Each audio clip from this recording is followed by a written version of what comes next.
Olá, bom dia. Hoje é dia 7 de janeiro, é quinta-feira e nós estamos iniciando mais um Today. Estou um pouquinho atrasado porque estava com um problema aqui na minha rede de internet. Estava tentando fazer a conexão, não estava dando certo, eu precisei desligar cabo, ligar cabo. Então aí gastei esse tempinho tentando resolver a questão da internet que não estava funcionando. Mas estamos aqui firmes e fortes para mais um Today. Hoje, dia 7 de janeiro, quinta-feira.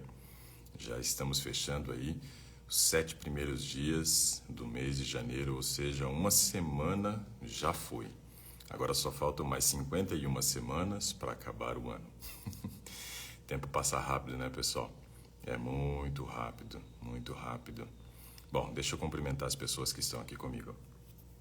O Jay está aqui conosco, a Josiane Dias também, a Marília Tomazini, a Beatriz Souza, a Eliane Sudário, Márcia Cristina Mendes também, Denise Severinando, também por aqui, deixa eu ver quem mais, Márcia Negrão, Selma Silva, Aldeir Nove, Flávio Nobre, Alcirene, Ana Lúcia Linhares, muito bom. Sejam todos bem-vindos, pessoal. Deixa eu ver quem mais aqui, ó. A Núbia Coimbra também, Fabinju, massoterapeuta Sueli, a Mariana também aqui conosco, Debrito Vera Lúcia, muito bom. TD Mendes, a Ilonai, legal. Sejam todos bem-vindos, pessoal. É um prazer receber cada um de vocês aqui. Bom, vamos trazer notícia, né? Vamos começar falando sobre algumas notícias aqui. E a primeira notícia que a gente vai falar é sobre coronavírus, obviamente, né? Não vou ficar falando lá sobre o que aconteceu nos Estados Unidos ontem. Vocês viram que coisa feia? 4 pessoas morreram naquele protesto lá, invadiram lá o Capitólio. Coisa tá complicada lá nos Estados Unidos, né? Bom, mas pensando em coronavírus, temos que falar da nossa realidade. Segundo, né, o nosso ministro da Saúde, o Pazuello, ele disse que a vacinação inicia antes do dia 25. Vocês acreditam? Vocês estão acreditando nisso? Teve reunião dos governadores com o ministro da Saúde, terminaram sem ter uma agenda de vacinação. Não falaram nada sobre data. De ontem para hoje, já definiram que antes do dia 25 começa a vacinação. Não se prepararam para isso. Qual vacina? Cadê as seringas? Cadê as agulhas para poder fazer a vacinação? Santa Catarina, por exemplo, tem uma cidade que está comprando as suas seringas e suas agulhas já para poder se precaver e poder fazer o processo da vacinação. Mas e o Brasil, como um todo? Gestão maluca, não? Meio complicado isso, né? Enquanto isso, né, essas promessas de que as vacinas vão ocorrer, né, nós temos visto o número de mortos aumentar. E o Brasil, infelizmente, nas últimas 24 horas, registrou 1.266 mortes por coronavírus, né? 1.266 mortes. É muita coisa. A vacina de Oxford mandou todos os seus estudos para a Anvisa, então a Anvisa agora já está fazendo análise dos resultados da vacina de Oxford. Vamos ver se em breve aí nós já temos, né, uma aprovação dessa vacina de Oxford, né, para que a gente possa começar de repente a vacinação aí também, né? E o prefeito, né, lá de Belo Horizonte, ele disse algo importante. Ele disse assim, ó, comércio vai fechar, estaca zero. Ou seja, estaca zero quer dizer que nós voltamos ao ponto mais alto da pandemia. Precisamos ficar refletindo sobre isso, né? Ontem, por exemplo, eu precisei sair para resolver uma coisa, mas, né, na medida do possível a gente deve ficar em casa. Precisamos ficar em casa. Nós fizemos a aquisição de uma máquina de lavar roupa, que a nossa deu problema, e ela veio com defeito, né? Interessante, né? Você compra um produto que já vem com defeito. E precisamos ontem ir para poder escolher um novo modelo, mas já tínhamos que ter, é, já havia a necessidade, né, de fazer essa troca, então fizeram um recolhimento na segunda-feira, fomos escolher um outro modelo, e a gente sai e vai ao supermercado onde nós fizemos a compra, que é um hipermercado, e o que me assusta é ver um monte de pessoas com máscara, mas a máscara aqui assim, ó, o nariz de fora. E eu fico tentando entender qual é o propósito de usar uma máscara para cobrir a boca, sendo que o vírus entra pelas mucosas, tanto nasal quanto oral. Ou seja, não adianta nada você usar uma máscara onde você cobre somente a boca. O pior não é que essa pessoa está se expondo ao risco. O pior é que essa pessoa está expondo outras pessoas ao risco também. Porque se ela estiver contaminada e for assintomática, ela está disseminando esse vírus aí, com aquele narigão lá para fora. Então, assim, são coisas que a gente vê o desrespeito e isso é revoltante. E percebemos que o vírus está aí circulando, o número de mortos está aumentando, as UTIs estão ficando cheias, né? Lá, por exemplo, em Manaus não tem mais vaga. Vai fazer o quê com as pessoas que chegarem buscando internamento com suspeita? Vai mandar para casa?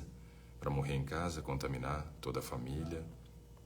Então são situações, né, que a gente deve avaliar, mas é caótico a situação, é muito complicado. Então eu fico muito preocupado com toda essa questão de como que o brasileiro leva isso de uma maneira muito, sei lá, largada, desleixado, né? Desleixado, acho que essa seria uma boa palavra, sem responsabilidade alguma. Pessoal, quem quiser participar, é só escrever eu quero, né? Me chama, sei lá, alguma coisa desse tipo, e eu vou convidar você para participar comigo. A Josiane Dias faz uma pergunta aqui, ó. Ela diz que está com alguns exames, tem endometriose profunda e diz que precisa de ajuda. Então, pronto, já apareceu a pessoa que quer participar. Josiane, vou chamar você então. Vamos ver se a gente consegue falar com a Josiane hoje.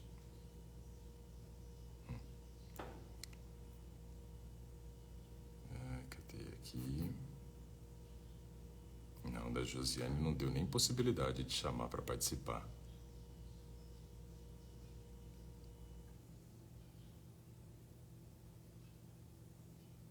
Ué, que coisa.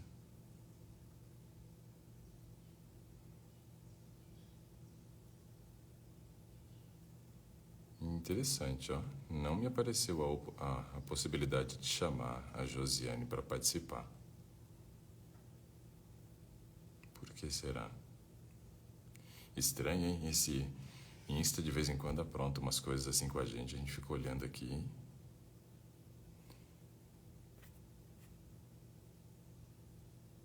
Josiane, tenta mandar um pedido para poder participar, ver se a gente consegue, porque para mim não tá dando essa opção. Que estranho. Tô procurando aqui os nomes, pessoal, para ver se eu consigo chamar a Josiane aqui para poder participar conosco.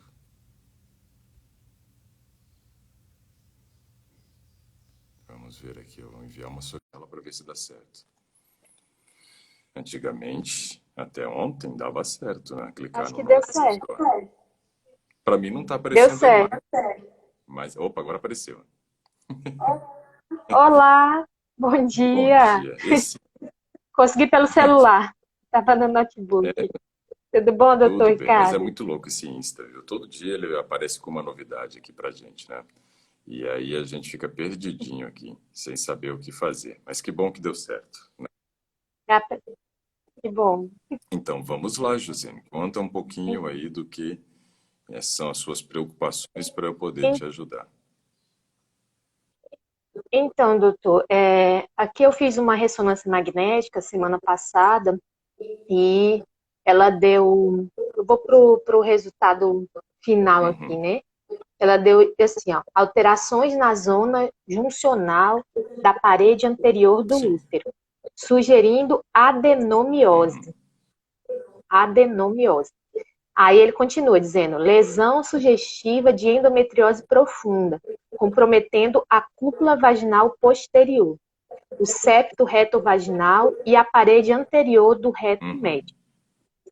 Esse é o resultado final, né? Mas aqui ele diz que tem lesão de contornos irregulares, com sinal hipointenso em T2 e hipointenso em T1. Aí ele diz que é observado na porção posterior da cúpula vaginal, estendendo-se para o septo reto-vaginal e comprometendo a parede anterior do reto, sugerindo endometriose profunda, né? Aí ele diz que essa lesão mede aproximadamente 2,5 versus 1,5 centímetros nos maiores eixos do plano axial. O componente retal da lesão tem extensão aproximada de 2,3 centímetros e sua extremidade inferior dista cerca de 8 centímetros da borda anal. Fora isso, eu tenho também um exame de ressonância magnética do abdômen que diz que eu tenho ressonância normal, exceto pela presença de pequenos cistos corticais simples no rim. Certo. Só isso que disse aqui, medindo cerca de 6 milímetros. Esse dos cistos... E tem outros exames de sangue, hemograma, tem muita coisa. Tem exame pra caramba. Primeiro sobre essa parte. Esses bom, cistos renais geralmente não trazem preocupação para nós, né? Não trazem preocupação. É que eu já tive pedra no rim, já. Eu já tive pedra no rim, tive que fazer uma cirurgia para tirar, assim, de emergência, porque ela entrou no canal da urina, né, e ficou lá. Aí depois disso... Isso é uma lipotripsia, né, que faz a cirurgia para poder fazer a retirada do cálculo renal. Mas não tem relação o surgimento, né, dessas pedras, esses cálculos renais, com a presença de cistos, né? Isso daí tem relações bem distintas, nada a ver uma com a outra, né? Bom, aí nós temos que observar essa questão, então, dessa endometriose, né? Bom, se a gente for avaliar o útero, a gente precisa entender que o útero ele tem um papel principal, né, que é abrigar, né, o feto que vai se desenvolver, o embrião que vai se desenvolver ali dentro. A parede do útero ela é dividida em 3 camadas. A camada interna, né, e temos depois a camada média, a camada externa. Mas a camada interna tem o nome de endométrio. Quando a gente fala em endometriose, ose de um processo inflamatório, então você tem aí um processo de inflamação da camada interna do útero. O problema é que muitas vezes essa camada interna ela acaba prolapsando, ou seja, ela vai para o lado de fora. E o que acontece? Gera adesão. E aí você vai tendo uma grande possibilidade, né, do útero começar a se ligar no ovário, começar a se ligar na bexiga, no intestino, vai gerando aderências, né? Isso é muito preocupante. No teu caso, como fala de lesões profundas, aí, endometriose profunda, na verdade, né? Então, você tem uma endometriose provavelmente num grau mais elevado, né? O médico talvez sugira fazer, né, uma videolaparoscopia, onde ele vai querer retirar esses focos de endometriose, né? Tentar limpar o máximo que pode. Mas o melhor tratamento que existe mesmo para endometriose chama-se gravidez, né? Esse é o melhor tratamento, né? Ah, doutor, não brinca. É porque, assim, tem um pequeno detalhe. Eu já sou laqueada já. Eu já fiz laqueadura tubar por videolaparoscopia. Então, assim, eu não tenho a intenção, nem vontade de ser filho. Pois é. Então, não tem outra solução. Vamos ter que buscar outras opções, né? O que a gente tem que entender é que nós estamos falando de um processo inflamatório. Então, vamos trabalhar a questão da inflamação, né? Porque essa questão da inflamação não serve só para endometriose. Serviria para qualquer problema inflamatório, né? Mas lembrando que o melhor tratamento ainda continua sendo, né, uma gravidez. Porque durante a gravidez, né, os focos de endometriose, eles deixam de existir. É impressionante como que a gravidez ajuda no processo de regeneração do útero. É impressionante. A minha esposa, ela sofreu muito com endometriose, né? Teve a primeira gestação e aí ficou tranquilo. Depois, claro, os focos voltaram, piorou. Veio a segunda gestação, ficou ótima. Depois, quando voltou os focos de endometriose muito grave, com muita aderência. E ela sentia muita dor. Porque quando ela chegava no período menstrual, o que acontecia? Aquela camada interna do útero, ela descola, né, para poder sair. E nesse processo de descolar, quando tinha as aderências, ela sentia muita dor, principalmente do lado esquerdo, onde estava ligado, né, o intestino, o ovário, e aí eram muitas dores. Até que chegou um momento que teve que fazer a retirada do útero, não teve jeito.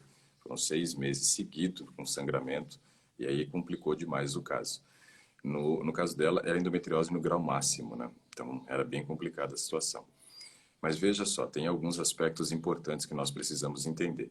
Se estamos falando sobre um processo inflamatório, é óbvio que temos que dar uma atenção especial, né, ao nosso sistema imunológico também, para que ele possa combater os focos, né, de endometriose que vão surgindo e diminuir o processo inflamatório da endometriose. Então, o cuidado com a imunidade é sempre importante. Aí entra em questão algumas coisas, por exemplo, o consumo do açúcar, né? O açúcar é um dos piores alimentos, né, com relação ao efeito negativo da imunidade, né? Segundo pesquisas, uma criança, não foi feita essa pesquisa baseada em adulto, mas o efeito, se não for idêntico, é parecido. Mas em crianças, o consumo do açúcar pode reduzir a imunidade dela em 70%. Então é um negócio assustador se a gente for ver. Por quê? Como que a gente tem que definir uma redução de 70% da imunidade? A gente define da seguinte forma. Se eu, por exemplo, tenho a minha imunidade, né, bem formada, bem estabelecida, eu não vou ter doença, um exemplo. E aí eu consumo açúcar. O que acontece? Diminui 70%. Ou seja, de cada 10 doenças que eu não teria, eu passo a ter 7. É isso que é diminuir 70% da imunidade. Então, o açúcar, venenaço. Outro alimento que ele também tem um papel muito parecido com o açúcar, pela sua velocidade de absorção intestinal, são os farináceos, né? Ou seja, todos os alimentos refinados. Aí entra a farinha branca, nesse aspecto também vai entrar os derivados do trigo, né? O pão branco, uma massa de macarrão, né? Uma massa de pizza, uma massa de pastel, tudo isso que é refinado entra aí nessa linha, junto, né, com toda a parte de confeitaria, né? Ainda entra também nesse aspecto o arroz branco, né, que ele é um arroz também com uma velocidade de absorção bem mais alta do que o integral, pela retirada da fibra dele.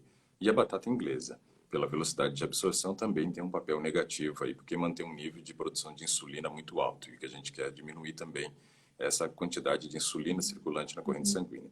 Então, esses alimentos são importantes, né, deixar de fazer parte do seu cardápio. Algum deles fazia parte até agora ou não? Ah, fazia, né? Como de todo mundo, mas eu passei agora por 6 meses de dieta crua, estava fazendo tratamento, Legal. inclusive diminuiu algumas coisas, o cisto no ovário que tinha nessa ressonância que fiz agora não Olha, apareceu, diminuiu também várias coisas. Sim, melhorou muito, a minha B12 aumentou, ferritina, vitamina D, né? Também muito sol, aumentou bastante. Agora tem a questão também que eu tenho um pouco de pressão baixa, minha pressão está bem baixa, assim, tipo 8/7, e eu também tenho a síndrome do intestino irritável. E essas coisas aí também, né, devem fazer alguma coisa, né?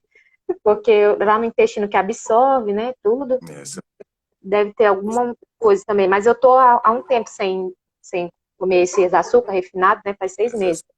E essas coisas. Vou voltar a comer ainda mais com moderação ou eliminando de vez agora, né? Sabendo do que eu comer. acho que açúcar e farináceos brancos não vale a pena voltar, né? Deixa eu fazer uma Uhum. pergunta. Nesse período de 6 meses, você percebeu uma melhora na questão da inflamação, das dores?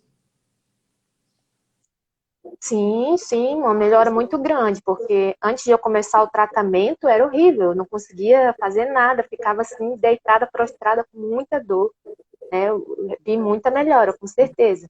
Mas só que eu emagreci Sim. muito, né? E eu já É sou o que eu ia. magrinha. Aí tá meio complicado O continuar para problema mim. dessas dietas Por isso que eu tenho que cruas, voltar a comer o problema cozido. dessas dietas cruas é a densidade energética, que fica muito baixa, né? E gera um grau de preocupação ficar muito tempo na dieta crua. Porque, como você acaba consumindo muito menos calorias, né, você tem uma tendência à perda de peso. E aí tem muita gente que vai falar, opa, então eu vou fazer dieta crua. Calma, pessoal, não é assim que funciona. Por quê? Na dieta crua, você tem redução de peso, porém, essa redução de peso, muitas vezes, ela é nociva. Para muitas pessoas, isso pode ser um tiro no pé, porque você pode perder muito músculo durante um período de dieta crua. Então, ela tem que ser muito bem orientada, tem que ser muito bem organizado esse cardápio para que não haja falta de proteína. Esse é o principal nutriente que a gente tem que se preocupar numa dieta crua, que é o que mais falta, né? Geralmente é a proteína. E aí as pessoas acabam tendo uma redução de massa magra. Isso é péssimo, né? Por quê? Eu vou diminuir o meu nível de hidratação do organismo, eu vou diminuir o meu metabolismo, vou favorecer uma recuperação de peso muito rápida para as pessoas que tiveram uma grande redução de peso no período de dieta crua, só que aí ganhando gordura, não mais músculo. Então são aspectos bem relevantes que tem que ser destacado. Então assim, ó, dieta crua, ela serve para diminuir muitos potenciais inflamatórios do nosso organismo. Porém, ela tem que ser muito bem orientada, porque senão a coisa pode complicar. É, eu estava com acompanhamento com a terapeuta Legal. naturalista, a doutora Márcia, e também com nutricionista. Estava tudo balanceado, Muito tudo, importante. tudo certinho. Estava até suplementando mais a proteína, tomando espirulina, que era para ajudar mais. E tem que ser dessa forma mesmo. A gente tem que ter acompanhamento nesse processo. Por quê? Porque é uma coisa muito séria. Dieta crua, ela ajuda muito se ela for bem orientada. Caso contrário, é melhor não fazer, né? Então é importante esses detalhes, né? Agora veja, nós estamos falando de um processo que ajudou a trabalhar muito contra a inflamação, né? Porque quando você falou que fez dieta crua, eu falei, opa, então eu quero saber qual foi o resultado, porque geralmente é muito bom para quem tem endometriose ou outros problemas, né? Sim. Outra coisa que eu vou destacar aqui, que é bem importante você saber com relação à endometriose, é que algumas pessoas, não todas, mas algumas pessoas, né, têm um grau de alergia ao glúten, que é uma proteína presente no trigo, em menor quantidade na aveia, centeio e cevada, né, mas o trigo é a principal fonte. Então seria muito interessante se você fizesse, né, um teste de alergia para saber se você tem alergia ao glúten, já que você vai voltar a introduzir agora a dieta cozida. Seria interessante verificar antes se você tem algum grau de alergia ao glúten. Por quê? O glúten, para essas pessoas que têm um grau de alergia com 2 ou 3 cruzes no resultado do exame, ele pode gerar, né, uma piora dos processos inflamatórios do organismo. E aí, no teu caso, são 2 aspectos que a gente tem que considerar.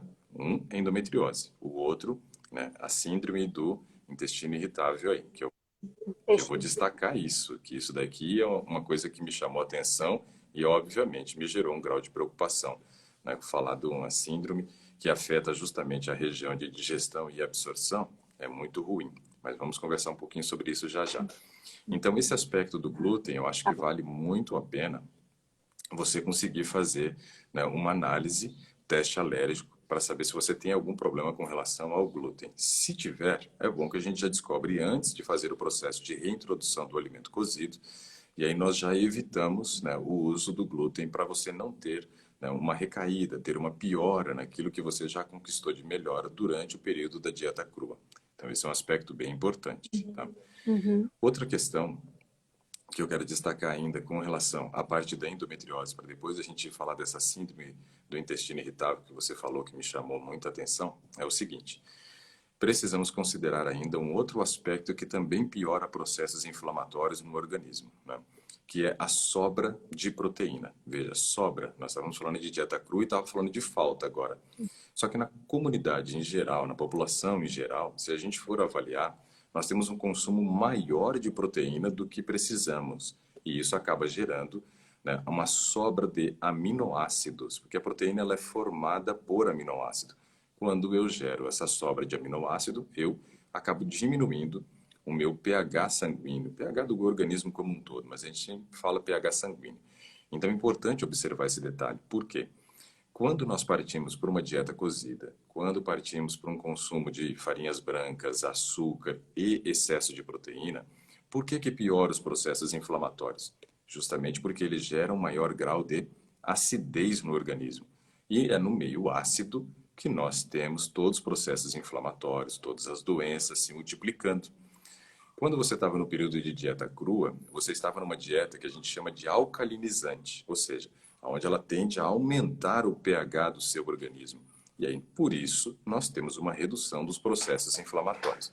Então, veja a importância de nós considerarmos isso.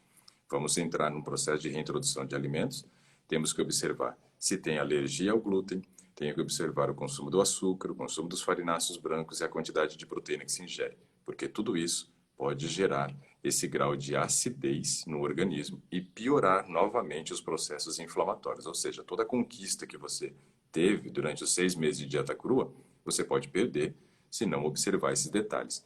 Além do que, se começar a piorar, não posso entrar novamente num 6 meses aí de dieta crua, como você disse. Você teve redução de peso e já é magra, né? Então vai virar o que agora, né? Daqui a pouco vai, como o pessoal do Nordeste diz, vai virar uma Só o osso. visagem, né? Então, só uma visão, né? Então, assim, temos que observar esses detalhes nesse processo, tá? Agora vamos partir para essa parte intestinal, porque essa notícia não foi boa que você trouxe. O meu pH tá 8. O senhor falou aí do pH sanguíneo, tá 8. Excelente. O meu pH, nesse hemograma que eu Então, fiz. geralmente o pH sanguíneo ele varia de 7,35 a 7,45, né? O seu está um pouco acima, ainda está mais alcalino do que é o limite que geralmente eles colocam como sendo a normalidade, né? Ou seja, a chance de problemas inflamatórios é muito menor para quem tem o pH mais elevado. Bom, essa questão da síndrome do intestino irritável que você falou, ela começou quando? Me conta aí. Quando? Deixa eu ver, eu acho que já faz uns 4 anos, mais ou menos. Desde que eu tinha descoberto como é que é? Aquele negócio que dá no estômago da gente, Gastrite. gastrite. Eu tinha descoberto uma gastrite erosiva antral. Uhum. Gastrite erosiva antral. Aí, junto com ela, eu descobri a síndrome do intestino irritável. Eu me lembro que eu acho que na época eu fiz sim teste de alergia ao glúten para saber se eu tinha, e na época eu não tinha, mas eu não fiz de novo, né? Vai Certo. saber se eu ainda tenho, é bom fazer É, de novo. Agora, mas foi nessa época mesmo que eu descobri. Eu fiz o tratamento para gastrite, sarou, curou, não pareceu mais, mas a síndrome do intestino irritável ainda continua. bom, e aí, no Né? caso, você descobriu a síndrome fazendo, né, uma colonoscopia, Isso, exatamente. certo? E aí eu quero saber justamente esse aspecto agora. Você descobriu há 4 anos, mais ou menos, então, uma síndrome, né, do intestino. E aí eu quero saber o seguinte: nesse período de dieta crua, você teve uma piora do processo da síndrome? Você teve episódios diarreicos ou não? Se tive episódios diarreicos, na verdade, eu tenho um problema contrário, né? Eu sempre tive problema para fazer o número Uhum. 2. Sempre foi assim, bem complicado, demorava, sei lá, uns 5 dias, assim, muito, bem difícil Certo. mesmo. Depois que comecei a dieta crua, na primeira semana já melhorou bastante. Aí agora eu tô indo todo dia ao banheiro, certinho, 1, 2 vezes, às vezes 3, mas tá tudo ok. Melhorou Então, muito diarreia não teve. essa questão. Tá. Não, A não, preocupação. não tive. Muito, muito Uhum. pouco quando tive, né? Mas foi bem, bem pouco, mas eu acho que é relacionada a outras Tá, então coisas. essa é uma. Por exemplo, Pode falar. eu tô tomando glutamina, né? Eu tô tomando glutamina e eu acho que pode ter aumentado um pouquinho essa questão da diarreia, mas não tá assim uma coisa louca Não, mas direta. O negócio tá a mais normal. glutamina ela é utilizada nesse processo de síndromes, né, intestinais, né, seja ela qual for, síndrome do colo irritável, né, seja síndrome de doença de Crohn, né, e outras mais que afetam também o intestino. A glutamina ela é utilizada porque elas ajudam no processo de reestruturação daquelas vilosidades que foram decepadas por causa dos processos inflamatórios intestinais. Então, a glutamina ela é muito importante para quem tem problemas intestinais. Ela ajuda no processo de regeneração da mucosa intestinal. Uma preocupação que nós temos, né, quando a gente fala de dieta crua para quem tem problemas intestinais é o aumento da ingestão da fibra. Geralmente, pessoas que não têm, né, problemas intestinais de constipação, que não era o seu caso, né, elas começam uma dieta crua e elas aumentam muito a ingestão de fibra. Aumentando a ingestão de fibra, obviamente, você precisa também da ingestão da água. Se você aumenta a ingestão de água, ingestão de fibra, e você já tem uma condição, né, de uma síndrome inflamatória intestinal, isso pode aumentar muito o trânsito intestinal. É onde a gente pergunta, geralmente, se a pessoa teve diarreia ou não, porque é muito comum acontecer. Aí, no teu caso, como você tinha já uma constipação intestinal prévia, fazendo a dieta crua e aumentando a ingestão de fibra, você fez foi normalizar o intestino, coisa que eu achei muito bom, né? Coisa que eu achei muito bom, porque me assusta muito, né, a ingestão da fibra junto com os processos inflamatórios. Geralmente gera muita diarreia. E aí, no teu caso, graças a Deus, nós passamos bem por esse período aí de 6 meses com dieta crua, sem ter episódios diarreicos. Ótimo. Alguém pergunta aqui com relação à glutamina, por quanto tempo tomar? Sempre que uma pessoa tem problema inflamatório e ela está na fase aguda da doença, é bom fazer o uso da glutamina e depois manter o uso dela por pelo menos uns 3 meses depois que passa o processo agudo da doença, para ajudar no processo de recuperação da mucosa. Depois você retira a glutamina e, caso tenha uma recaída da doença, volta a fazer novamente o uso da glutamina. Mas pelo menos 3 meses depois que passou a fase aguda da doença, para ajudar no processo de regeneração da mucosa intestinal. Isso é importante.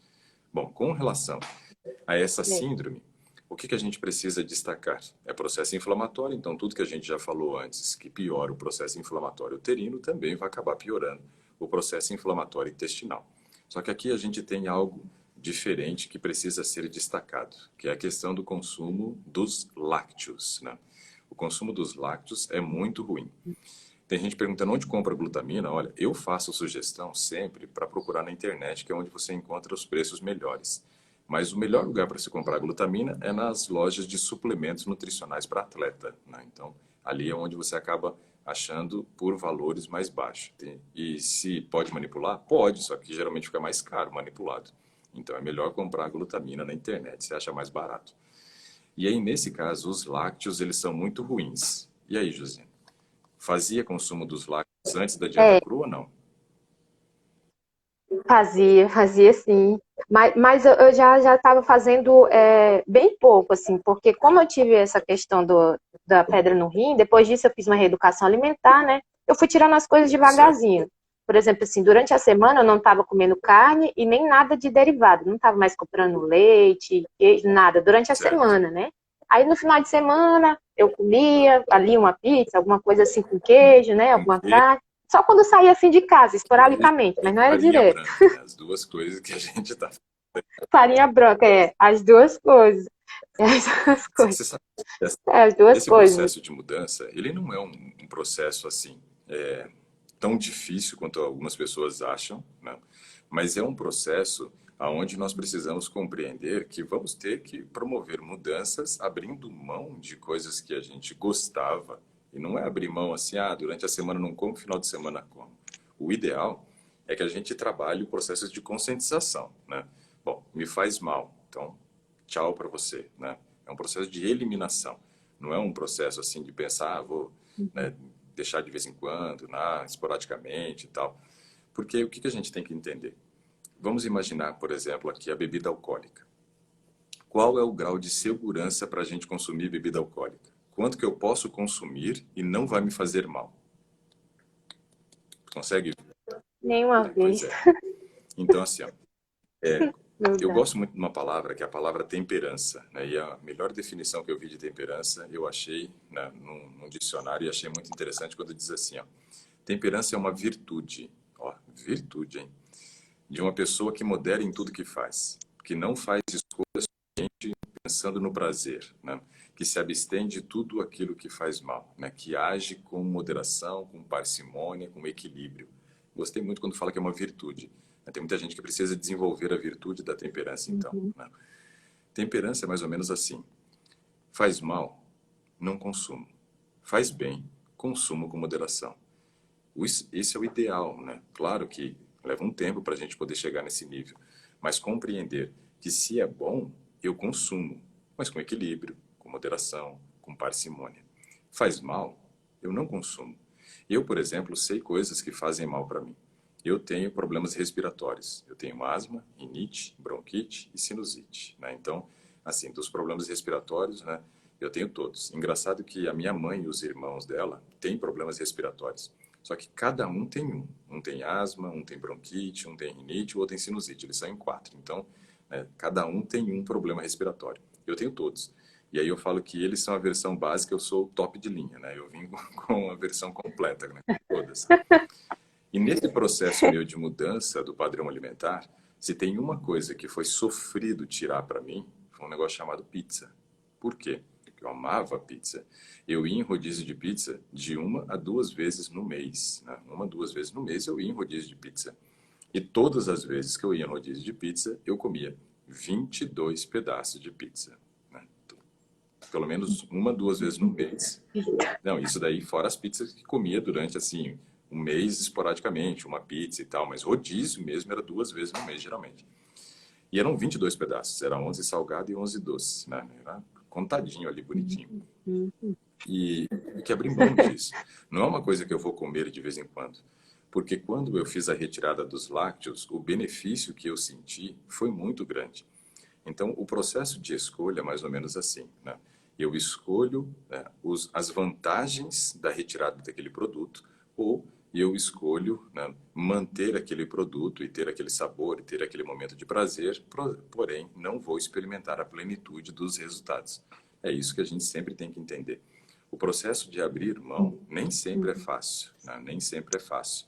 Porém, eu não vejo ele sendo tão difícil quanto as pessoas imaginam. O grande problema é que as pessoas começam da maneira errada, um processo de reeducação alimentar, principalmente, onde eles fazem da seguinte forma. Eles descobrem que determinados produtos fazem mal, e aí eles querem retirar todos os produtos que fazem mal. Só que a gente tem que entender o seguinte, se você tinha todos esses produtos fazendo parte do seu hábito alimentar, a retirada abrupta de todos eles pode fazer com que você fique com um cardápio muito monótono. E esse cardápio monótono acaba gerando alguns problemas para nós. Por exemplo, um problema que a gente pode destacar é que um cardápio monótono, né, faz com que você acabe regredindo e volte ao seu antigo padrão de alimentação, porque você não tem opções. Porque você não tem opções. E aí você acaba voltando ao antigo padrão. Então, o cardápio monótono é ruim nesse aspecto. Outra coisa que é muito ruim, né, de nós ficarmos num cardápio monótono é que nós diminuímos muito a variedade de produtos que ingerimos. E ao diminuir essa variedade de produtos, eu posso estar deixando de oferecer nutrientes importantes. E aí eu posso entrar em processos de carências nutricionais. Então, esse é um outro aspecto relevante do cardápio monótono que a gente deve observar. Então, são questões relevantes para quem quer fazer o processo da mudança alimentar. Como você ficou muito tempo já sem esses produtos, em virtude, né, de estar fazendo um tratamento com dieta crua, eu não vejo que valeria a pena você voltar a consumir os produtos. Meio que você já está desintoxicada, né, detoxificou o seu organismo desses produtos. Então, não valeria a pena. Mas aí é uma escolha.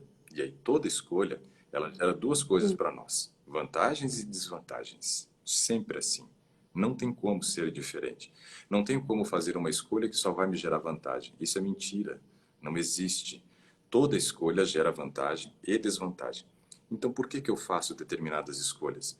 Porque naquele momento eu preciso considerar que as vantagens são tão boas, né, que vale a pena abrir mão de alguma coisa ou vale a pena escolher alguma coisa para fazer parte do padrão alimentar. Porque eu tenho que olhar e perceber que as vantagens vale a pena em relação às desvantagens. O que eu perco é menor do que eu ganho. Aí eu faço uma escolha. Caso contrário, não faço. Não faço. Tem pessoas, por exemplo, que não querem abrir mão de determinados alimentos. Eu fiz, por exemplo, uma live na segunda-feira, onde eu coloquei o seguinte título nela: Flertando com a Morte. Né? Por quê? Porque eu tive vários pacientes que tiveram bons resultados, né? Bons resultados. Mas alguns deles acabaram desistindo no meio do processo, porque eles entendiam que naquele momento escolher, né, aquele padrão de alimentação gerava tantas perdas que ele não via tantas vantagens naquele momento de escolha daquele padrão alimentar do que voltar ao seu antigo padrão. E desistiram. Eu tive um paciente que literalmente chegou para mim na consulta, perguntei como é que ele estava, e ele disse que estava muito bem, né? E só que ele falou assim: eu estou muito bem, mas eu vim aqui para me despedir. Eu falei: se despedir? Como assim? Ele falou: não, eu já tive uma boa melhora, mas eu não consigo manter esse padrão de estilo de vida, isso não é para mim, eu quero voltar a beber, eu quero voltar a comer da maneira que eu comia. Bom, é uma escolha que a pessoa faz, né? Então, veja, ele abriu mão dos resultados que ele estava tendo, porque ele percebeu que naquele momento para ele era muito mais importante o estilo de vida antigo, a bebida, o sabor, né, as relações sociais que ele tinha, né, quando ele se reunia com as pessoas para comer os alimentos que ele estava se abstendo. Então, é uma escolha. E a gente vai fazendo escolha o tempo inteiro, né? Então, nesse aspecto, eu vejo que valeria a pena não voltar a consumir, mas é uma escolha. E ela é sua, não minha, José. É sua. Mas o meu papel é te orientar. Meu papel é te orientar. Então, nessa questão da síndrome, né, do intestino irritável, os lácteos, eles são extremamente nocivos, né? assim como esses farináceos brancos, né, são muito ruins. Porém, a gente tem que considerar um aspecto. Se eu estiver com um trânsito intestinal acelerado, eu tenho que observar o meu padrão de alimentação. Por quê? A fibra, ela serve para normalizar o trânsito intestinal. Mas se eu tenho, né, um processo inflamatório agudo, você está num processo agudo da inflamação intestinal, a fibra insolúvel, que é a fibra que está presente na casca dos cereais, na casca das leguminosas, do feijão, grão de bico, lentilha, e também presente ali nas folhagens, né, toda a parte de hortaliça e na casca das frutas, essas aceleram o trânsito intestinal. Então, aí vale uma recomendação. Se em algum momento você perceber que está com um episódio diarreico, vale a pena suspender o consumo das fibras insolúveis e manter somente o consumo da fibra solúvel até você conseguir trazer novamente o seu intestino por uma normalidade, ok? Essa é uma dica muito importante. Por quê? Eu não quero que você volte a comer o arroz branco, mas pelo menos nesse período agudo, por exemplo, você poderia substituir o integral pelo parboilizado. Na hora que você for comer um grão de bico, você vai ter que deixá-lo de molho da noite para o dia e depois esfregar o grão de bico assim na mão para poder retirar a casca. Isso daí é só num período que você tiver com a doença, por exemplo, numa fase aguda e estiver tendo episódios diarreicos. Fora isso, a gente mantém o padrão normal de alimentação. Você já chegou... Certo, doutor. Pode Então, falar. Não, pode eu falar. falo depois. Não, é que eu queria. Tá bom. Eu queria saber, assim, a questão dos lácteos. Mesmo, assim, para mim o leite condensado, essas outras coisas, é mais fácil de deixar. Mas o queijo é o que mais pesa, né? Como você falou aí, da pizza e tal, tudo. Para mim também é. Mas até o queijo branco, aquele de fazenda, aquele queijo branco de fazenda também é ruim. Pois é. Vamos analisar a Qualquer diferença coisa. dos queijos agora, então. O que a gente tem que observar é o seguinte: a coloração do queijo fala muito sobre a sua composição, tá? E se a gente for observar, queijos brancos são brancos por qual motivo, né? Eles são brancos porque foi retirado a gordura, porque foi retirado boa parte da gordura desse queijo. Se eu estou retirando um nutriente, Josiane, o que está acontecendo com os outros nutrientes, né? Nós estamos concentrando, estamos aumentando a quantidade desses nutrientes percentualmente, mesmo sem aumentar a quantidade dele em si, né? É percentual. Então, percentualmente, o queijo branco, ele tem menos gordura, porém ele tem mais proteína. E quando falamos da proteína, nós devemos lembrar o seguinte: o queijo ele tem dois grandes problemas, né? Um deles é a lactose, né? E isso daí, para todo mundo, a partir dos 4 anos de idade, acaba virando um problema. Por quê? Nosso organismo, depois dos 4 anos de idade, saiu da primeira infância para a segunda infância. E na segunda infância, o leite não faria mais parte. O normal para todos nós é que a partir do 5º ano de vida não tivesse mais contato com lactose, né? Seja do leite da sua mamãe, seja do leite da mamãe do bezerro, né? Ou seja, não deveria ter mais contato com lactose, esse seria o normal. Porém, algumas pessoas mantêm o consumo dos lácteos a partir do 5º ano. E aí o seu organismo ele gera um tipo de relação com o leite. Essa relação é uma relação de tolerância. Uma relação de tolerância é uma relação de eu te suporto, porém não quero. É mais ou menos assim. Pensa num casamento de tolerância. As pessoas só estão se suportando por algum motivo muito específico. Às vezes têm filhos pequenos e não querem se separar e dizem assim, ó, nós vamos conviver aqui na mesma casa, mas quando chegar o momento oportuno a gente vai se separar. Ou seja, você está tolerando, você está suportando.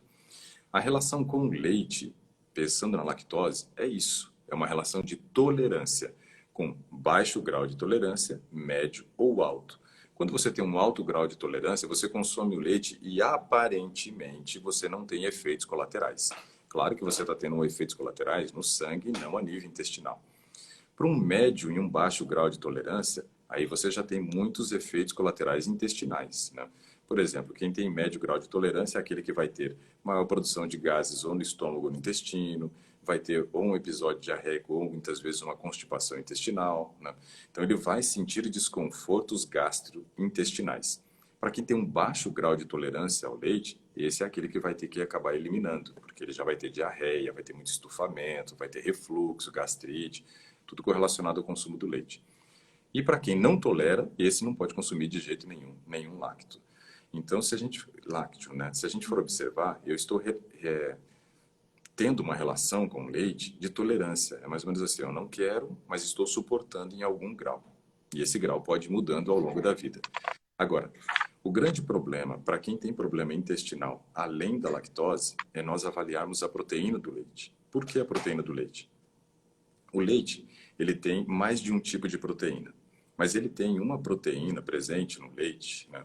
Presente na parte sólida do leite, não no soro do leite. Por isso que o whey protein, ou whey protein, né, que é utilizado por atletas, esse não é nocivo para a nossa saúde. Claro que dependendo da versão, nós temos versões do whey protein também. Eu tenho a versão isolada, tenho a versão isolada hidrolisada, tenho a versão concentrada. O concentrado não vale a pena porque vai ter toda a parte suja do leite junto, né? Lactose e principalmente essa proteína que eu vou falar agora. Essa proteína gigantesca que nós temos, né, no leite, que afeta a parte intestinal, que é o que nos preocupa bastante, né? Por quê? Se a gente for avaliar, o tamanho normal de uma proteína, né, é de 60 a 70 mil Daltons, que é uma medida utilizada para poder avaliar o peso molecular de uma proteína. No leite, nós temos uma proteína onde o seu peso molecular chega a 200 mil Daltons. 200 mil Daltons.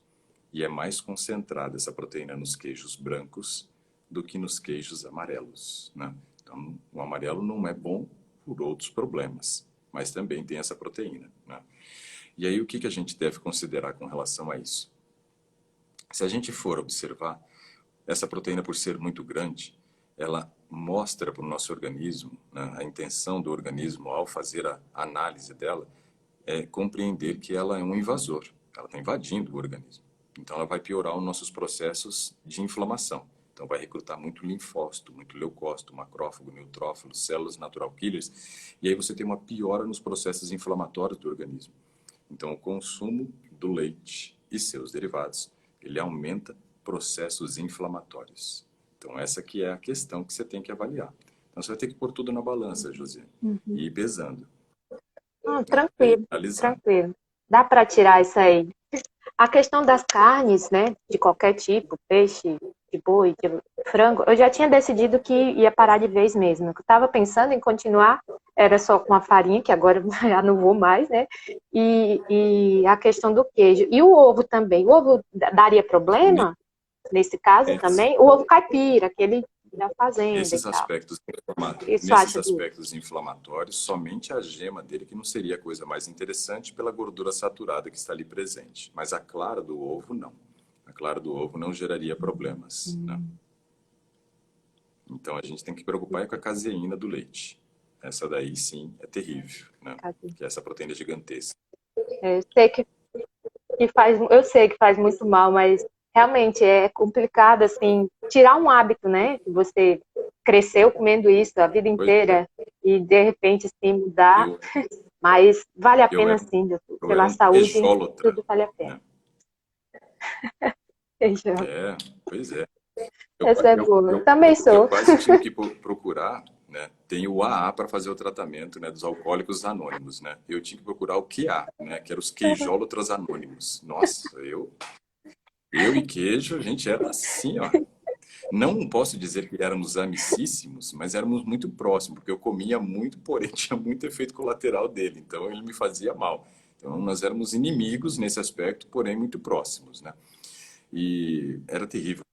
Qual é a dica? Como o senhor conseguiu, assim, eliminar o queijo da sua vida? Qual a dica que o senhor me dá? Eu vou te dar a dica que eu usei, né? A dica que eu usei foi a seguinte. A primeira foi tomar uma decisão.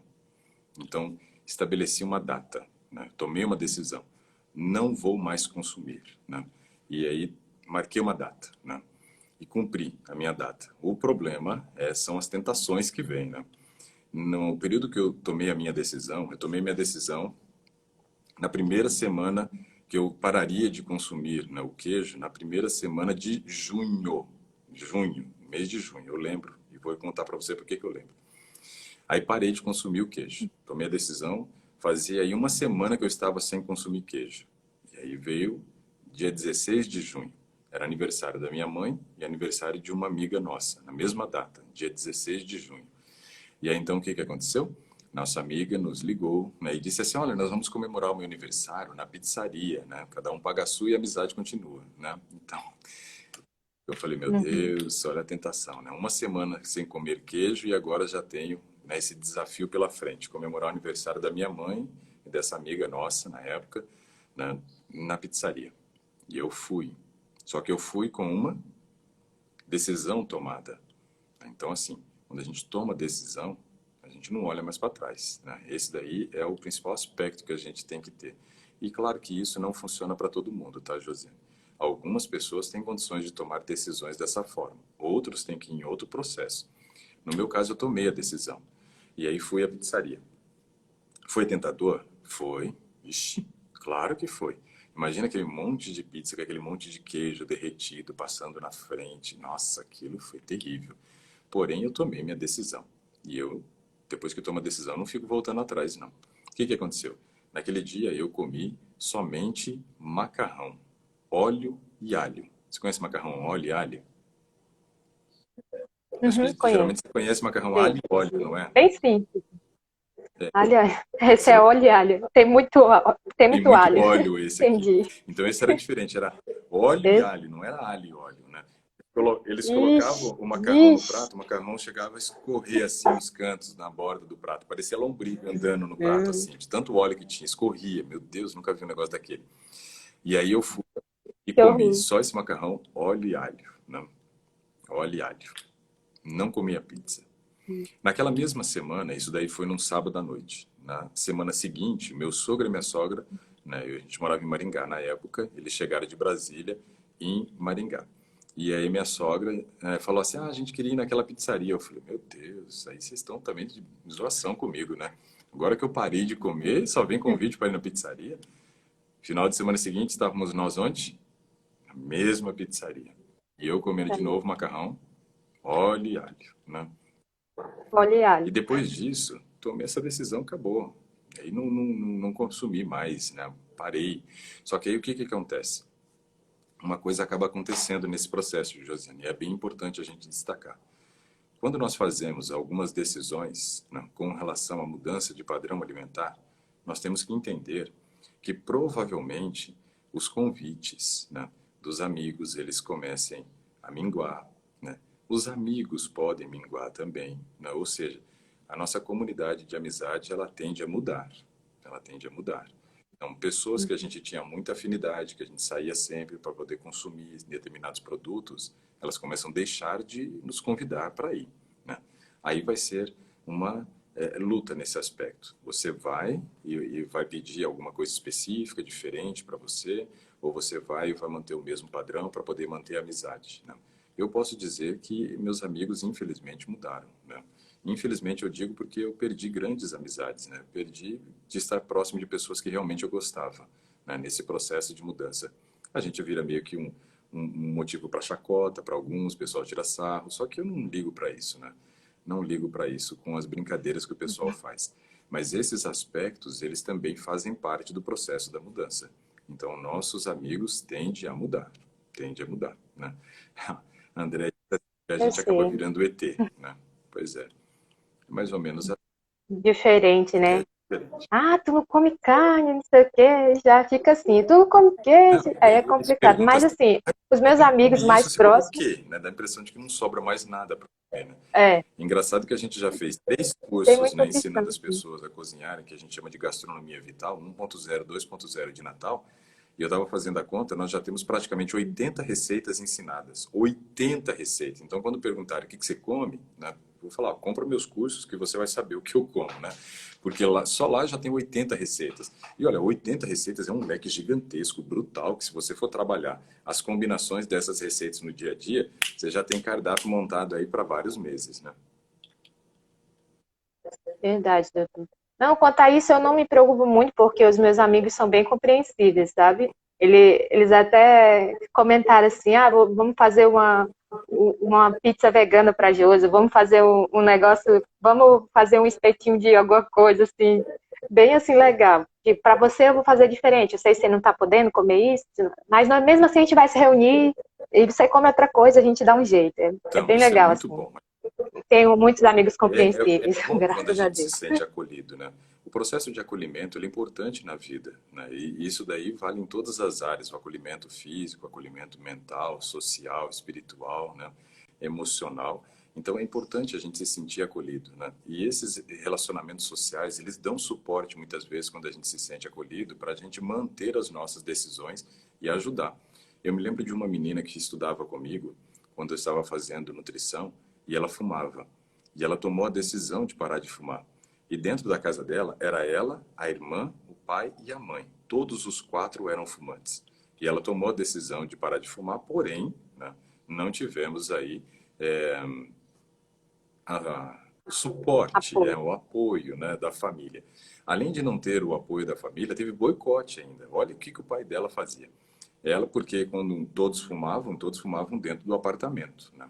E aí, no caso, ela ia para o quarto quando a família estava fumando, porque ela queria ficar longe da fumaça do cigarro. E aí o pai vinha e soprava a fumaça do cigarro pelo buraco da fechadura do quarto dela, né? E ela ia e reclamava com o pai. Ela falava, pai, mas o senhor sabe que eu estou tentando parar de fumar e o senhor faz isso? Como que o senhor faz um negócio desse comigo? Aí ele falou assim, ó, quero que você entenda que você quer parar de fumar, mas nós não queremos que você pare de fumar. Se você parar, você vai querer obrigar todo mundo a parar depois também. Então veja o boicote, né? A questão de não ter o apoio. Quando você não tem o apoio, o que que acontece? Dificilmente você mantém, né, a sua decisão. Por quê? Não tendo esse suporte, não encontrando um alicerce, né, que te dê esse suporte para a mudança, acaba se tornando difícil, inviável, e a gente volta ao antigo padrão. Então isso é complicado. Bom, para fechar essa parte da mudança dos aspectos intestinais, queria te perguntar se você fez reposição de lactobacilos em algum momento. Ah, sim, sim. Todo esse tempo, todos esses 6 meses, eu tava tomando 3 lactobacilos diferentes, né? Uau, B e C. Um é um dia, outro é o outro. Agora vamos ver como é que vai ficar sem, Sim, né? mas aí Ah, que hoje vai ser o último você dia, pode manter um aí eu não deles para sei. manutenção, né, para você fazer o uso à noite. Porque os lactobacilos, eles ajudam muito a regularizar o trânsito intestinal e eles melhoram muito a nossa imunidade. Melhorando a nossa imunidade, nós conseguimos, né, ter um trânsito intestinal normal e, obviamente, com a melhora da imunidade, controlar melhor também os processos inflamatórios intestinais. Então, é bem importante a gente fazer o uso de lactobacilos, né? Isso daí é uma coisa que, para quem tem problemas intestinais, é Tá bom? fundamental, né, o uso deles. E no processo de manutenção, a gente sugere fazer o uso dos sachês à noite, quando o trânsito intestinal está mais lento e ajuda a melhorar o processo de consolidação dos lactobacilos.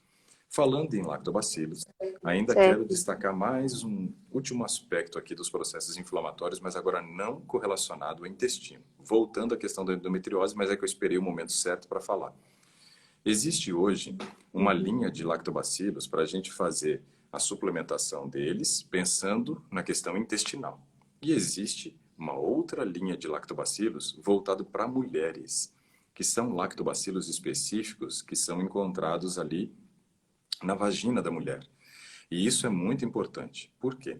Como nós falamos de endometriose e é um processo inflamatório, a gente deve evitar ao máximo, né, que a gente tenha uma mudança dessa composição, né, de lactobacilos vaginais também. Então, tem hoje suplementos que são específicos para mulheres, pensando nessa microbiota, né, vaginal. Então, vale a pena você pensar em fazer o uso de um desses lactobacilos, né, porque nós estamos falando de útero e a entrada para o útero é justamente o canal vaginal, né? Ali é onde você vai ter o acesso depois, quando chega no colo do útero, né, à entrada do útero. Então, quando você faz esses processos de manutenção desses lactobacilos vaginais, você também evita o surgimento de bactérias que sejam nocivas e possam migrar para dentro do seu útero e piorar os processos inflamatórios da endometriose. Então, vale a pena você fazer a reposição de lactobacilos, Uhum. tanto intestinal quanto vaginal também. Entendi. Vou fazer, com certeza, vou procurar. Deve ser em lojas de manipulados, né? Eles devem fazer esses lactobacilos vaginais. Nunca Qualquer ouvi falar. farmácia hoje você encontra para comprar pela Tem. internet ou pela farmácia. Na farmácia você vai encontrar também, né? Você fala que quer fazer reposição de lactobacilos vaginais, né? E aí tem as cepas que são específicas, né, presentes nesse produto. Vale muito a pena. É. uma das médicas que eu fui, ginecologista, ela me disse que o tratamento, todas disseram, né, que a endometriose é uma doença crônica, que não tem cura, que nunca vai curar e tal, e é isso, que tem que tomar remédio para a vida toda e tal. E daí eu tô tomando uns remédios, nesses 6 meses eu venho tomando os remédios que é para não menstruar, né, que é tipo uns anticoncepcionais, mas não é anticoncepcional combinado, né, aquele que tem só um. E mesmo assim, tem tido a menstruação, tem tido um pouco de dor, nem tanto, né? Eu acho que mais por causa da dieta, mas a menstruação continua. E o certo seria eu não menstruar, né? Porque quanto mais menstrua, pior Sim, porque fica. tem o processo de Então, inflamação da parede interna, né, que é a parede do endométrio. Por isso que piora muito a endometriose quando tem o processo da menstruação. pois é. Aí daí ainda tem o que eu esqueci de falar, um ou dois focos de hemorroide. Quando tá menstruada, aí ele vem mesmo, né? Ele vem com Sim. tudo, né? E eu sei que essa última médica, ela falou sobre colocar uns adesivos. Ela disse que os outros remédios que eu estou tomando, esses que é comprimido e tal, é tudo paliativo. Não vai regredir a doença, nem vai fazer nada. Mas ela disse que tinha esse tratamento, que eram uns implantes, colocava no bumbum, assim, e que ia soltando o hormôniozinho devagar, e ele ia tratar a doença como um todo no corpo inteiro. Né? Porque teve outro que falou do DIU, mas aí o DIU vai tratar só no, no útero mesmo, né? No local. O outro vai tratar no corpo inteiro. Eu estou pensando, né, nessa possibilidade aí, se coloco isso ou não, ou vou ficar sem remédio nenhum, como é que vai ficar? Eu não sei como que vai ficar a situação da endometriose, porque o que eu tenho medo é que a doença avance mais, né? Porque a cada exame que eu estava fazendo, estava piorando. Mas aí com a dieta, meio que se estabilizou. Mas o meu maior medo é ele ter essas aderências, né, que tem. E uma das médicas me disse, olha, pode ser que você nunca mais consiga fazer o número 2, tem que usar uma bolsa de colonoscopia. Tipo, isso vai fazer... Que vida que eu vou ter, né? Que qualidade de vida eu vou ter Mas usando aí isso? ela É foi muito complicado. drástica. Ela foi tão drástica quanto, por Foi. exemplo, alguém assim, ó. Imagina, a pessoa acabou de descobrir um diabetes e aí você chega para ela e fala assim, olha, cuidado que diabetes gera amputação de dedos, hein? Foi mais ou menos assim. A mesma coisa que ela falou com relação à bolsa de Uhum. colostomia é o que eu poderia exagerar, digamos assim, para uma pessoa que acabou de desenvolver o diabetes e eu falar, ó, cuidado que diabetes gera cegueira, diabetes gera amputação. Então não é assim, calma. Ela também exagerou um pouco aí, foi muito dramática, né? Ela está assistindo muitas séries aí, provavelmente dramáticas, e ela está aproveitando esse ensejo. Veja, um aspecto importante é o seguinte, esses adesivos, eles são adesivos hormonais, né? Para ir liberando o hormônio. É implante, não é adesivo, ele é implante, é implantado dentro É do um, bumbum, é um não é implante. adesivo. É um implantezinho de silicone, É bem hormonal, pequenininho. né? O propósito é liberar os hormônios na Hormonal, corrente sanguínea. hormonal, Eu não vejo isso como sendo uma opção ruim, exatamente. não. Não vejo. Eu acho que eles são mais interessantes do que o uso dos hormônios orais, né? Que são os anticoncepcionais. Por quê? Porque quando você faz o uso de um anticoncepcional, você já tem o problema do hormônio, né, que está entrando, mas você tem o problema de que ele entra via oral. E aí ele tem que ser absorvido no intestino, vai para o fígado, vai ser metabolizado no fígado. Quando você faz o implante, já vai direto para a corrente sanguínea. Então você já alivia, né, o fígado de ter que fazer todo o processo de metabolização disso que entra pela boca. Então esse é um aspecto bem importante. Então eu não vejo como sendo uma opção ruim. O DIU, eu também não acho que seja uma opção ruim, porque ele impede a menstruação. E é justamente isso que você precisa nesse momento. Ou um implante, né, que faça com que essa quantidade de hormônios impeça o seu ciclo menstrual. Ou um DIU hormonal, que você tem o DIU que ele é hormonal, ele é de plástico ali, mas ele vem com hormônio e vai sendo liberado também o hormônio, Uhum. vai ter o mesmo papel do implante. Ou você tem o DIU de cobre, que aí, no caso, o DIU de cobre, ele não tem hormônios, porém ele impede todo o processo de descamação uterina, que é o processo da menstruação, que é grave. Então, qualquer uma das três opções, eu não vejo como sendo opções ruins. O mais importante para você é que você consiga evitar o processo, né, da menstruação. Até chegar o Pois momento, é, até chegar o momento que vem a seguinte hum, sugestão para você, né, fazer uma esterectomia, que é a retirada do útero.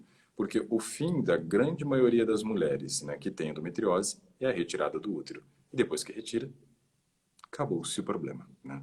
Porque aí você não tem mais o endométrio, como é que você vai ter endometriose, né? Aí você não tem mais os processos inflamatórios.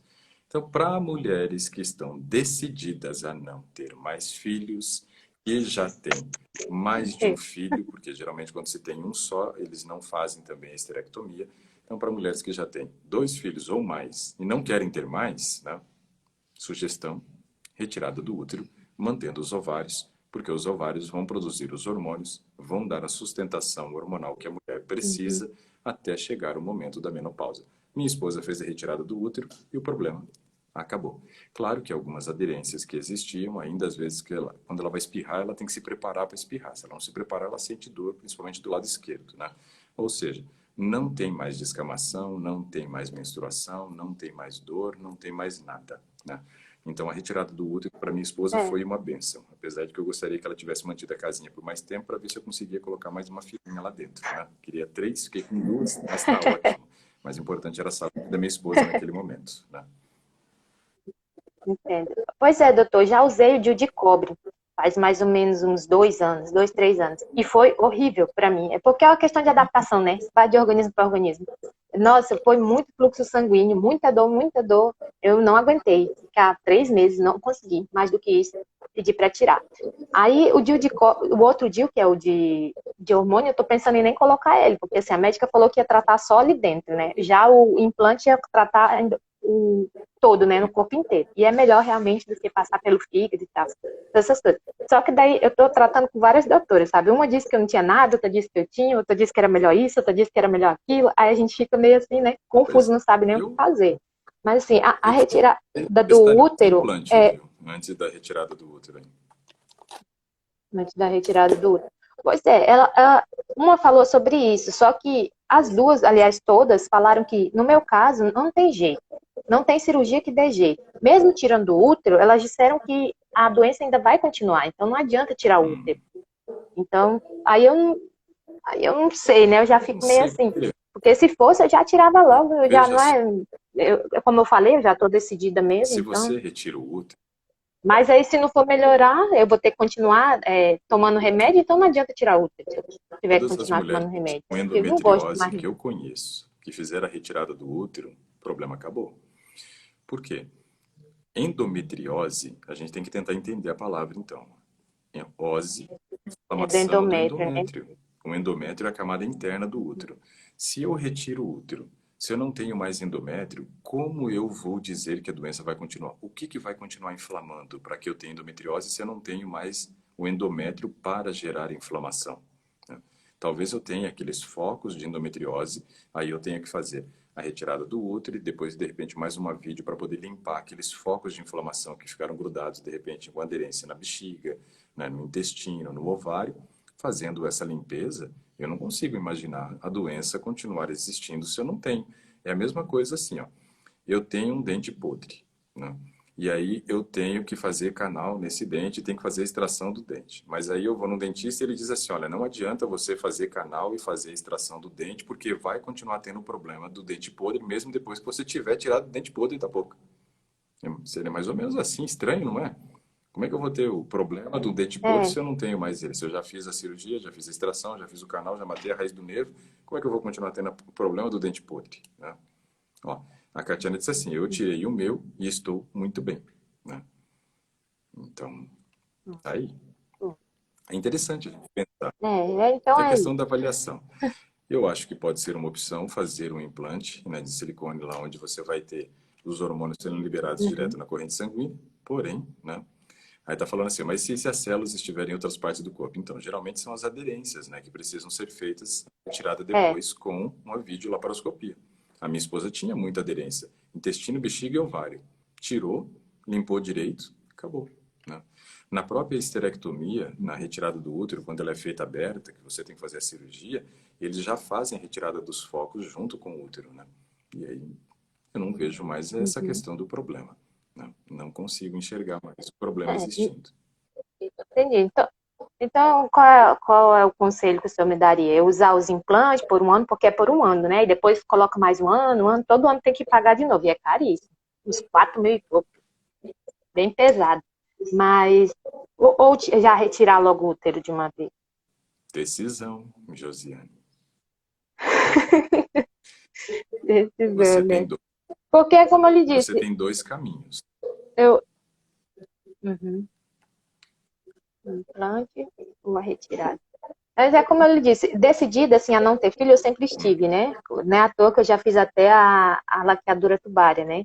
Para mim isso não é uma questão, meu marido também, né? Também não quer ter filhos. Sempre foi assim, Você né? sabe que se você for fazer Então, uma essa parte. retirada de útero, você precisa do consentimento dele também, né? Ah, ele assinou o da laqueadura. Também vai assinar esse, Ó, tô tranquilo, com só um tranquilo. detalhezinho, É. tô com o Reginaldo aqui, ó. Ele disse assim, ó, peguei essa live agora sem querer. E aí ele diz assim, é todos os dias? Sim, Reginaldo, todos os dias de segunda a sexta, às 7 horas da manhã. De segunda a sexta aqui nesse mesmo bate-canal nós estamos por aqui, né? E seja muito bem-vindo, Reginaldo. Um prazer receber você por aqui. Então, assim, ó, você pode usar uma ou outra opção. Uma delas, você paga só uma vez e acabou, e a outra você paga anual. Uhum. E tendo já essa decisão da não vontade de ter filhos, né? Então, você pode sim ter a opção da retirada do útero. Mas aí você pegue mais opiniões, né? Pegue mais opiniões, né? Para que Uhum. você Certo, possa doutor. tomar essa decisão. Doutor, eu tenho mais uma dúvida, assim, quanto ao pão caseiro, que a gente faz em casa, né? Meu marido faz muito também, com castanhas, aí a gente coloca, só que faz com a farinha branca, né? Aí a gente coloca várias outras coisas, fibra de trigo, germe de trigo, linhaça, coloca um monte de coisa assim dentro, ele fica bem, né?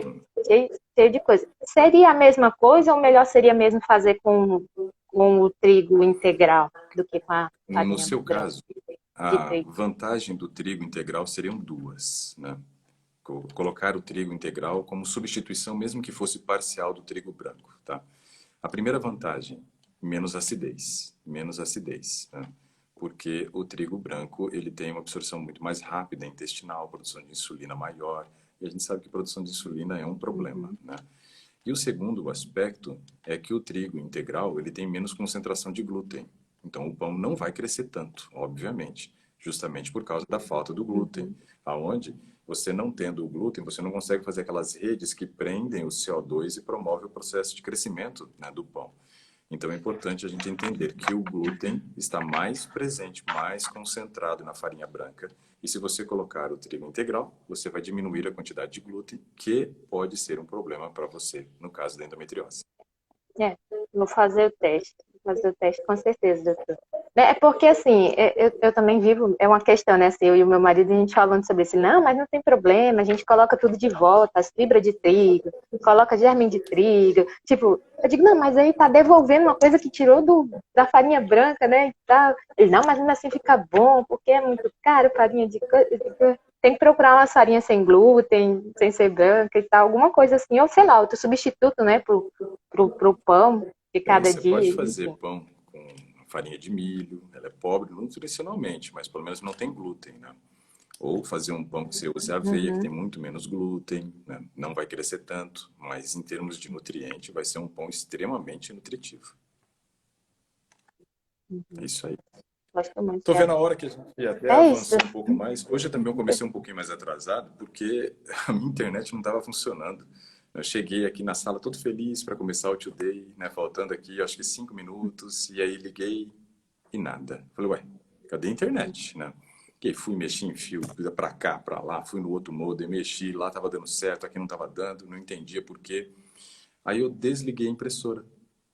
Quando eu desliguei a impressora, voltou a funcionar a internet. Por quê? A impressora ela é Wi-Fi também. Então ela estava interferindo na rede de Wi-Fi que eu Ah, uso aqui para poder fazer o Today. Então quando eu desliguei a impressora, no modem acendeu o botãozinho, eu falei, ah, miserável, era você. Então ela está desligadinha ali. Aí depois eu vou fazer o teste de novo, mas como é que pode, né? Se eu ligar a impressora, vai ganhar internet? Então, vai entender. É porque ela é rede Wi-Fi, então dá para mandar imprimir direto pelo Wi-Fi da impressora. Então não sei o que aconteceu, gerou um conflito entre as duas ali. Mas tudo bem. Josiane, foi muito legal você conversar. já vai finalizar, né, doutor? Eu lhe Vou agradeço. finalizar. Eu que lhe 8h20, agradeço. hoje Vou fizemos um falar. today de 1 hora e 14 minutos, né? Geralmente é 1 hora e passamos aí bastante. Mas foi legal a conversa, foi muito bom. Porque nós abordamos vários aspectos, a questão da dieta crua, falamos da importância dela e como que diminui realmente processos inflamatórios. Você comprovou isso e trouxe um resultado aqui muito legal para a gente, que anima pessoas que têm esse problema para, de repente, experimentar um processo de dieta crua por um período. Trouxemos também aqui várias informações sobre a respeito do que piora a endometriose, do que piora a síndrome de problemas inflamatórios intestinais. Então, foi um assunto muito legal. E você ficou com vários exames, né? Quem sabe semana que vem você me chama de novo e aí a gente conversa sobre os exames sanguíneos, bioquímicos aí, tá bom? Josiane, Tá muito bom. obrigado pela sua participação, obrigado por você ter compartilhado, né, a sua história aí conosco, né? Espero que realmente você tenha uma melhora a cada dia e possa aí ter sabedoria na hora de fazer a sua escolha com relação a qual tratamento você vai seguir e também ter uma decisão firme com relação ao queijo, que é algo que vai piorar bastante os problemas intestinais e a retirada dele vai só trazer benefício para você. Certo, doutor. Muito obrigada. Agradeço demais os seus conselhos, as suas dicas. Eu vou pensar muito bem e vou seguir sim. Valeu, Procure mais de doutor. uma opinião, pense bem, tome uma decisão e que ela seja bem assertiva para você ter uma melhora. Um grande abraço a todos, pessoal. Tá bom, valeu. Mas Tchau, hoje à tchau. noite, né, nós temos Saúde em Pauta lá no YouTube. Mesmo nome, Dr. Ricardo Vargas do Instagram, é o nome também lá no YouTube. Às 20 horas nos vemos. Estamos aí num aquecimento para a Semana da Nutrição Vital, que começa segunda-feira. Então, 11, 12 e 13, vamos ter 3 aulas gratuitas muito interessantes falando sobre mudança. Então, convido todos vocês a estarem hoje à noite na live e já se preparar para esses dias 11, 12 e 13 também. Um abraço a todos, um bom dia, até mais.